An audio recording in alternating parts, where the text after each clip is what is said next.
Virtually every command that manipulates objects starts with a Select Objects prompt.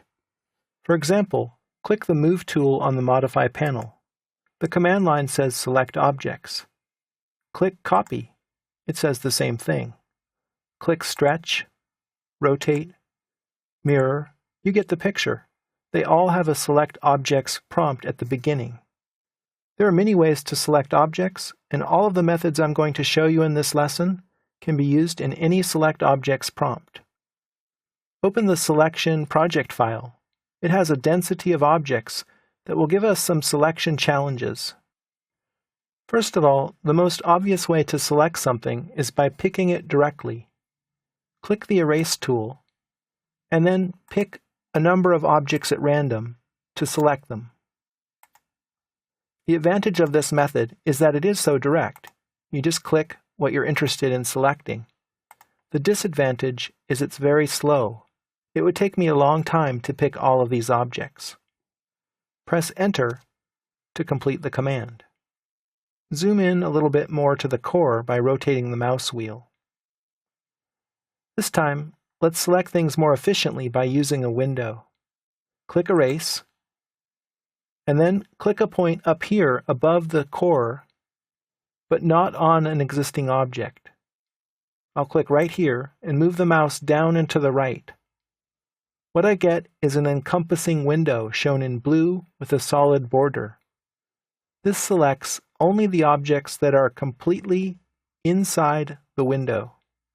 So if I click down here, it appears that the circles and some of the lines in the core will be selected. Press Enter, and they're deleted. Let's undo, and this time let's select with a different kind of window. Click Erase, and then click a point down here below the core and to the right of it. If I move the mouse down and to the right, you see that I have an encompassing window. But if I move it up and to the left, it changes into a crossing window. The crossing window selects anything that the window crosses, regardless of whether those objects are completely encompassed with the window or not. If I click up here, it appears that I select everything. I'll press Enter, and indeed everything is erased. Undo. Another way to select objects that don't conform to a rectangular area is with the fence. The fence is a series of connected line segments that selects whatever it crosses. Click Erase, and then type F for fence, and press Enter. Click an arbitrary point someplace, and then move the mouse.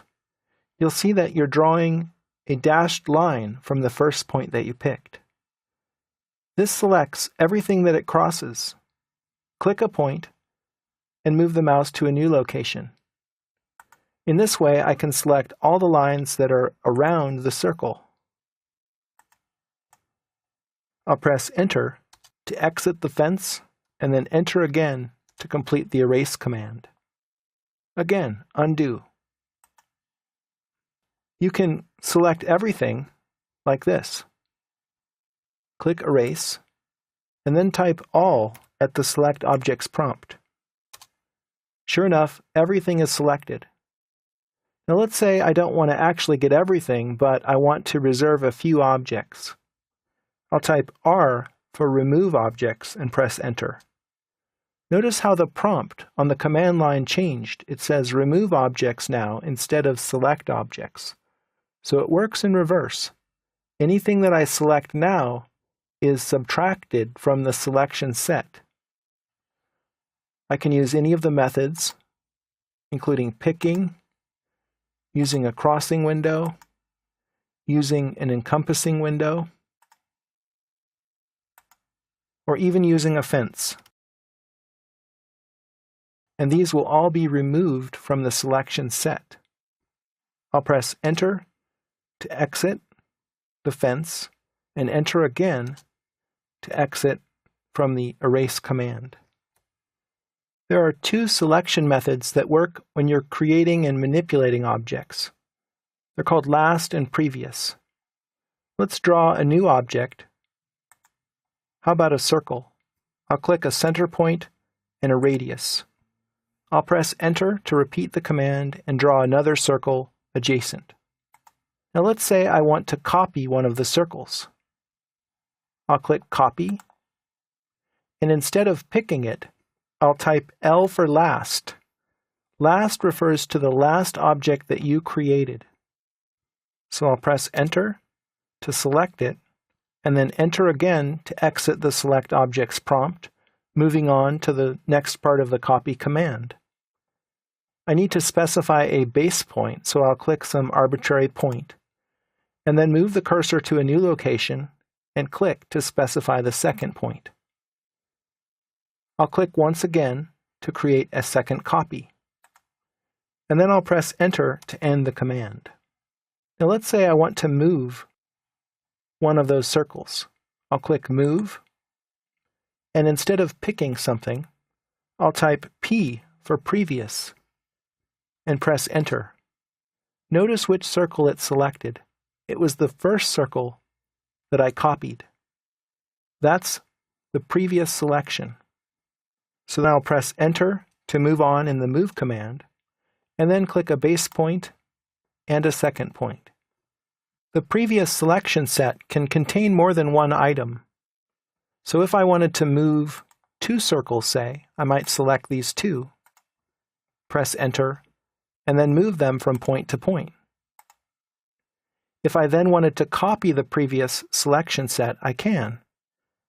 I'll click Copy, type P for previous, and it selects both of those circles. I'll move on in the Copy command by pressing Enter, and then I'll click 2 points to make the copy. Press Enter to end the command. Now let's explore a way to select similar objects. Go ahead and select one of the layered objects that has a color. In this case, I'll select this green line. Right-click and choose Select Similar. What happens is all of the lines which are on the same layer are selected. I'll press Escape. Both their object type and their layer must match to be selected with this method. Let's turn on selection cycling by clicking this icon in the status bar. Then move the mouse up here somewhere until you see this blue icon appear.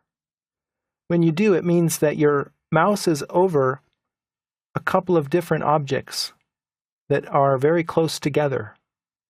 This allows you to click and then choose which object you want to select from a menu. I can either select the yellow line or the white circle. Let's try that again. I'll go over here in this dense area where there are a lot of objects, and I'll click.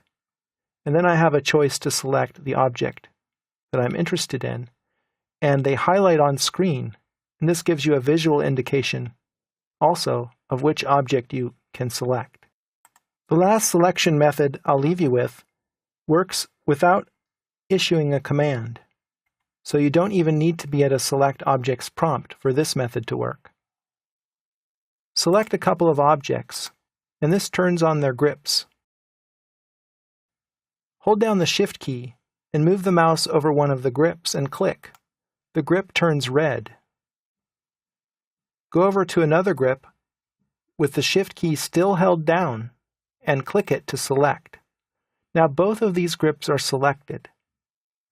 Click one of the grips without the Shift key held, and then you can manipulate the objects. The same spatial relationship is maintained because I selected them with the grip method.